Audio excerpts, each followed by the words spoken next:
Assalamualaikum warahmatullahi wabarakatuh.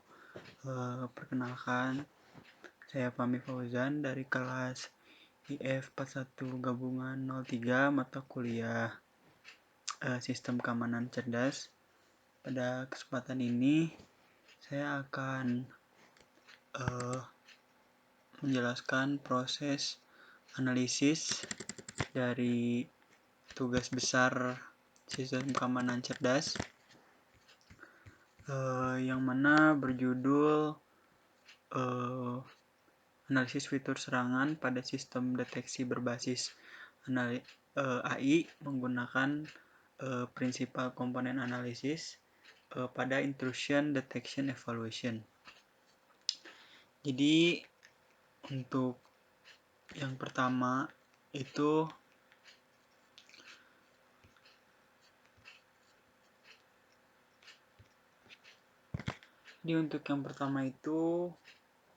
saya melakukan membaca dan menggunakan dataset. Saya menggunakan Google Colab untuk merealisasikan IDS PCA ini. Pertama-tama yang saya lakukan itu membaca dataset yang telah yang diberikan dataset yang telah diberikan dari soal. Di sini saya membaca dataset dengan terdapat 78 kolom dan 225.745 baris.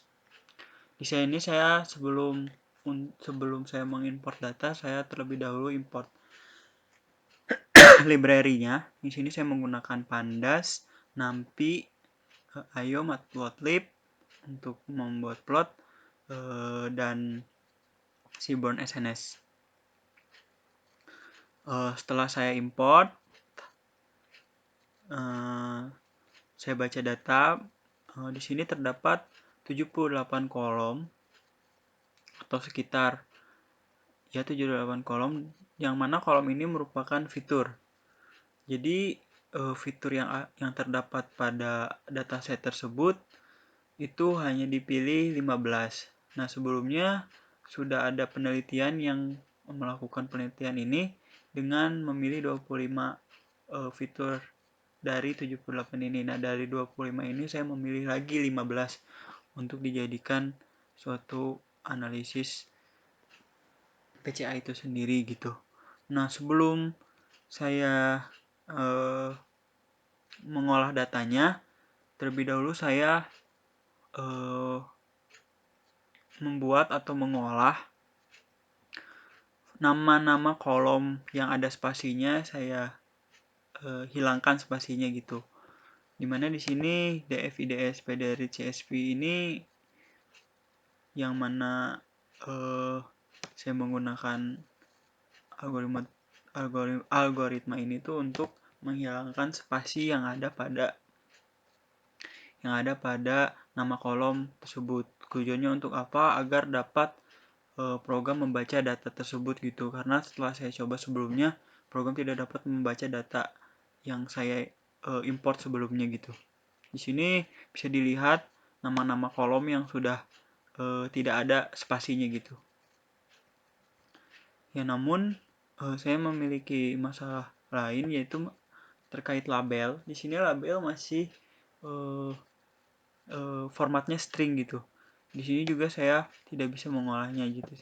Jadi saya harus mengubah label tersebut menjadi integer. Nah, sebelum masuk ke sana, saya terlebih dahulu mengecek apakah dalam kolom dan baris tersebut ada yang kosong atau tidak gitu. Saya menggunakan info di sini mengecek apakah ada kolom kosong atau baris kosong gitu, dan serta tipe datanya gitu. Dan ternyata dari sini, dari ke-78 kolom ini saya melihat tidak ada yang kosong gitu. Dan saya ngecek juga yang tidak kosong juga ini ada gitu. Nah, setelah saya ngecek itu, saya memilih 15 fitur dari 25 yang telah dipilih dari penelitian sebelumnya untuk dilakukan proses PCA itu sendiri gitu. Saya di sini sebelumnya menggunakan scRun dengan import preprocessing dengan mengimport juga standar scalarnya itu sendiri gitu. Jadi yang mana saya memilih fitur antara lain total backward packet, FWD packet length dan lain sebagainya gitu ya. Nah, karena yang tadi saya sudah katakan saya tidak bisa mengolah dari isi file label itu sendiri, maka saya mengubah B9 menjadi integer angka 0 dan DDoS menjadi integer angka 1 gitu. Untuk isi dari label itu sendiri. Di sini sudah berubah ya untuk label dari B9 itu udah jadi 0 gitu. Nah, di sini saya membaca data. Saya membaca ke-15 fitur yang sudah saya pilih tadi. Saya baca data apakah datanya dapat tersimpan atau tidak gitu. Di sini saya membuat nama data X untuk membaca ke-15 fitur yang sudah saya pilih tadi gitu. Nah, ini fitur 1, fitur 2, fitur 3, fitur 4 dan seterusnya dari ke-15 fitur yang sudah saya pilih tadi gitu. 0 ini untuk total backward, 1 untuk FWD paket length min, 2 untuk FWD paket length max gitu. Berurutan sesuai yang saya inputkan di sini. Nah, setelah itu saya juga baca label dari yang sudah saya inputkan tadi bahwa benar sudah terubah menjadi integer gitu ya. Nah, sebelum saya melakukan PCA itu sendiri, terlebih dahulu saya melakukan fitur scaling. Ini fitur scaling ini yang mana bertujuan untuk mengolah suatu data untuk membakukan fitur independen yang ada pada data dalam rentang tetap gitu.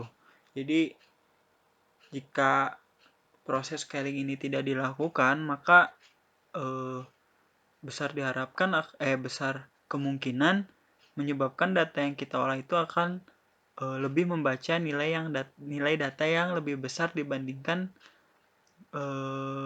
nilai data yang lebih kecil gitu kan, dan menganggap nilai yang lebih kecil itu sebagai nilai yang termasuk lebih rendah ya gitu. Pada itu saya menggunakan fitur scaling ini karena data yang saya gunakan, dataset yang saya gunakan itu sangat banyak dan bervariasi angkanya gitu. Maka diperlukan proses scaling gitu.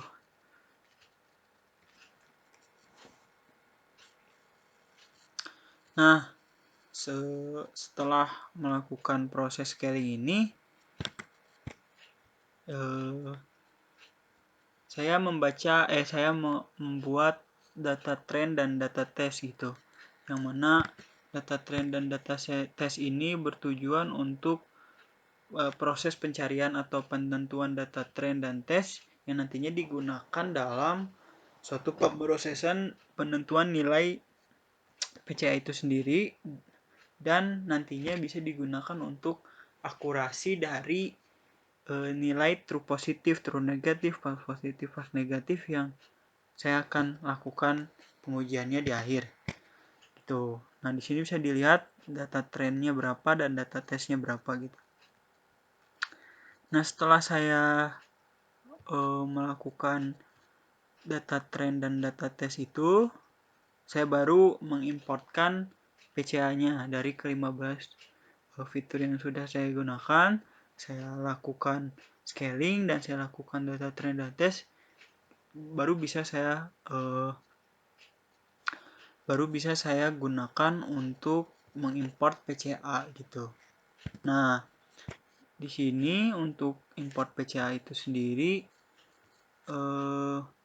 saya men-set komponen yang ada PCA itu sebanyak 2. Kenapa 2? Karena dilihat dari label yang terdapat 2 tipe antara DDoS dan Beijing. Jadi saya men-set komponennya itu sama dengan 2 gitu.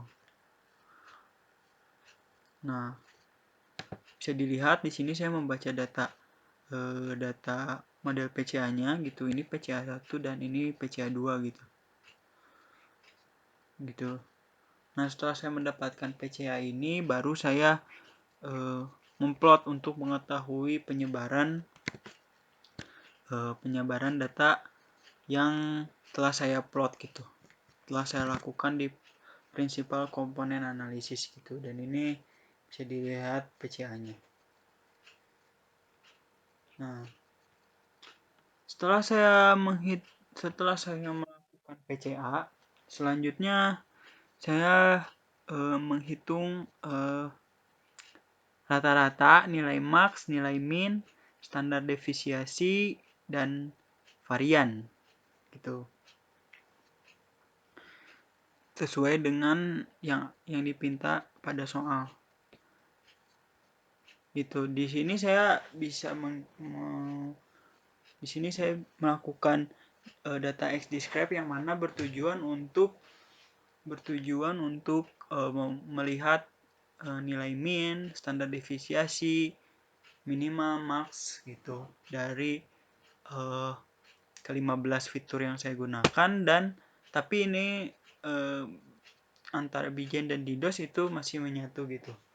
Nah, selanjutnya saya melakukan ini X1 data log data X label DDoS ini untuk memisahkan antara mana file DDoS dan mana file B9 dari ke-15 fitur yang sudah saya gunakan gitu. Nah, nantinya file ini tuh saya menggunakan fitur Google Drive My Drive System ini yang nantinya bakal tersimpan di Google Drive saya gitu. Di sini saya bisa dilihat di Google Drive. Nah, pada ini nanti filenya bakal otomatis masuk ke sini gitu, sesuai dengan pemisahan Beijing dan DDoS. Nah, setelah itu baru saya olah untuk penentuan nilai min, max, rata-rata, standar deviasi, dan varians dari data DDoS dan B9. Seperti itu. Nah, bisa dilihat di sini untuk data DDoS. Tadi saya melabelkan data DDoS itu sebagai 1 ya. Nah, untuk bisa dilihat di sini untuk data DDoS. Nah, saya melakukan nilai rata-rata, minimal, max, standar deviasi, dan varian, didapatkan hasil seperti ini gitu.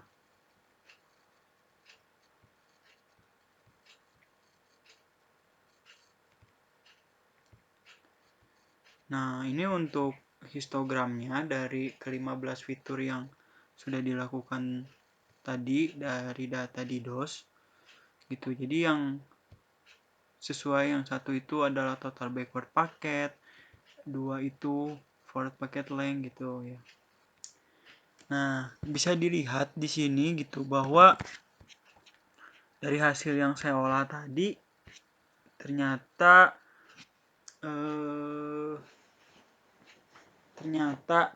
fitur keempat yang mana merupakan BWD packet length itu mendapatkan nilai tertinggi gitu.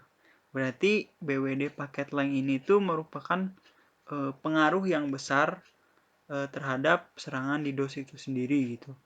Selain itu juga di sini ada AVG FWD segment size yang mana juga sama mendapatkan persentase besar, yang mana juga paket length varian juga mendapatkan nilai yang besar dalam pengaruh serangan DDoS yang terjadi gitu. Oke, selanjutnya itu B9. Nah, di sini ini merupakan data B9 yang telah saya lakukan analisisnya. Bisa dilihat di sini. Ini rata-rata, minimal, max, standar deviasi, dan varians gitu. Nah, lain halnya dengan DDoS, B9 itu lebih bervariasi hasilnya gitu ya. Dari data histogram ini dapat kita lihat bahwa average packet size mendapatkan nilai tertinggi gitu. Berarti average packet size ini merupakan pengaruh yang sangat besar terhadap B9. Selain itu juga ada active min, BWD packet length STD, BWD IADMIN, dan packet length variance serta AVG FWD segment size yang mana hampir sama mendapatkan presentasi besar dalam pengaruh B9 yang terjadi gitu.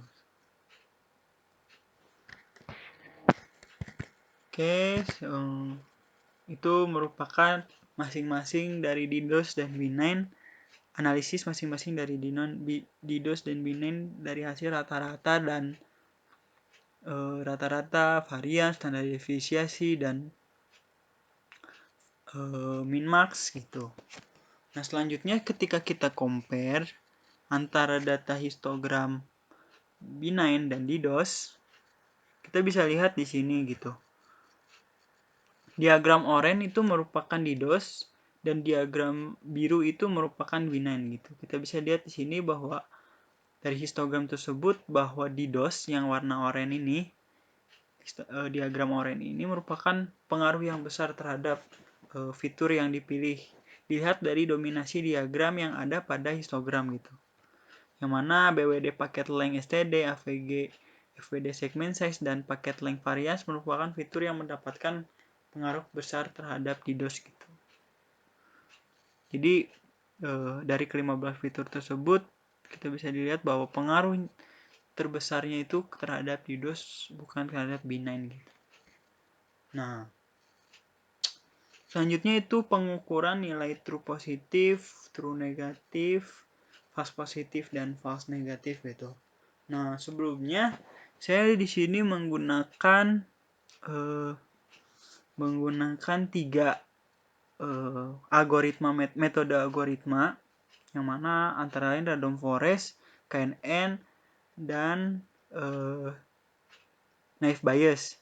Dari ketiga ini saya membandingkan mana yang mendapatkan akurasi baik gitu. Nah, untuk codingannya itu sendiri, dimana untuk random forest seperti ini gitu. Dari hasil data tes dan yang telah saya lakukan sebelumnya, dilakukan dan mendapatkan untuk random forest ini pada data training itu mendapatkan akurasi 99% gitu, hampir sempurna. Dan 0,99%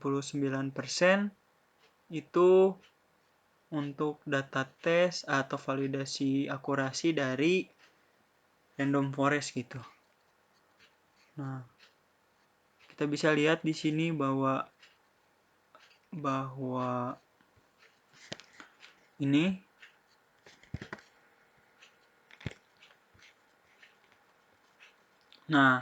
ini merupakan confusion matrix yang sebelumnya itu, yang atas itu tanpa normalisasi ya, yang didapatkan dari false positif sebanyak 24266, true negatif sebanyak 25, true positif sebanyak 28, dan false negatif sebanyak 32.118 gitu. Sementara untuk confusion matrix dengan normalisasi didapatkan hasil false positif sebanyak 1,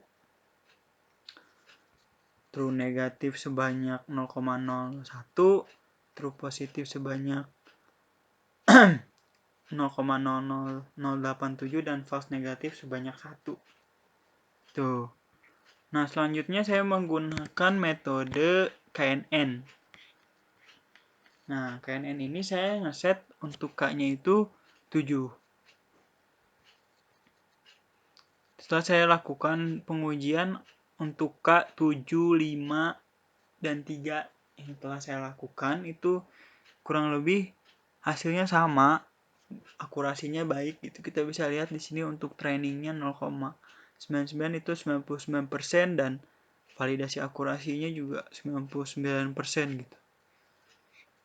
Nah, kita bisa lihat di sini untuk convention matrix-nya gitu didapatkan false positif sebanyak 24.266, turun negatif sebanyak 25, true positif sebanyak 25 dan false negatif sebanyak 32.121 gitu. Ini tidak berbeda jauh dengan random forest gitu ya. Sementara untuk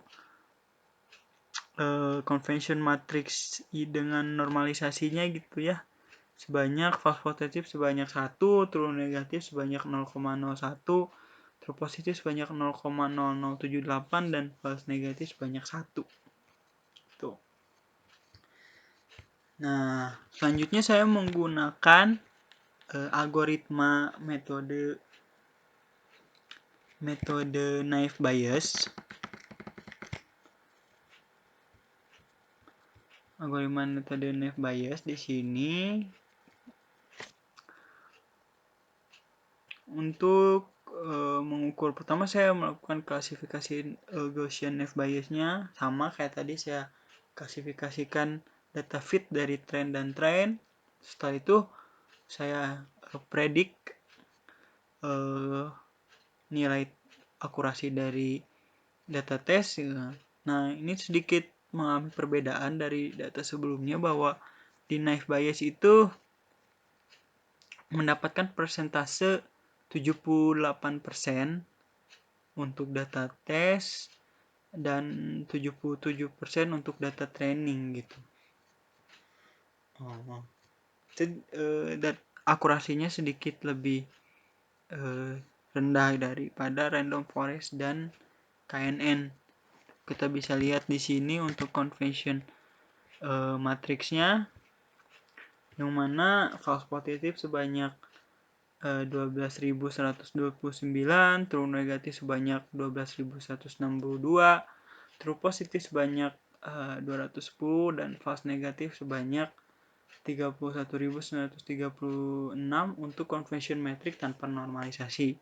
Sedangkan untuk convention metric dengan normalisasi itu sendiri mendapatkan hasil false positif sebanyak 0,5, true negatif sebanyak 0,5 juga, true positif sebanyak 0,0065 dan false negatif sebanyak 0,9 gitu.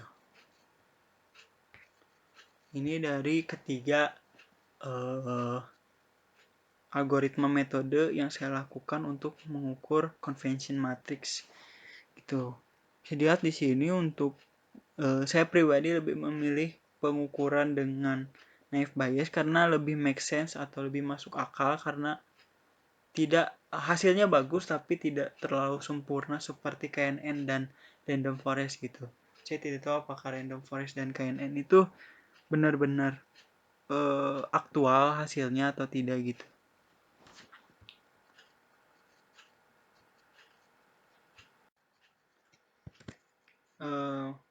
Mungkin sekian dari saya untuk presentasi tugas besar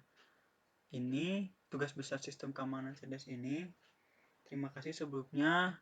Mohon maaf apabila banyak sekali kekurangan yang saya lakukan, banyak sekali kesalahan yang saya lakukan apabila terjadi. Mohon maaf yang sebesar-besarnya, dan terlebih saya mengucapkan banyak terima kasih kepada dosen saya, Pak Parman, dosen sistem keamanan cerdas di kelas IF41 gabungan 03. Saya mengaturkan banyak terima kasih. Terima kasih karena telah memberikan ilmu-ilmu yang bermanfaat dan pengetahuan yang sangat baik gitu untuk mahasiswa. Selain itu juga semoga kebaikan Pak Parman sebagai dosen dan dalam mengajarkan ilmu pengetahuan tentang sistem keamanan cerdas dapat dibalas oleh Allah Subhanahu wa taala. Amin ya Allah ya rabbal alamin. Sekian dari saya. Terima kasih. Mohon maaf sekali lagi. Wassalamualaikum warahmatullahi wabarakatuh.